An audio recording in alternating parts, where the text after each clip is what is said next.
Masayang magandang araw kapamilya, gandang gabi Vice, magbabalik. Kapamilya, usap-usapan ngayon sa social media ang posibleng pagbabalik ng comedy talk show ng ating kapamilya star Vice Ganda.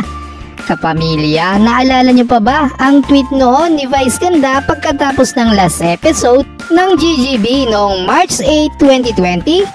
Tweet noon ni Vice Ganda, "Don't be sad, no goodbyes, GGB will be back." Isang mahabang commercial break lang. I love you guys. Hashtag gandang gabi Vice.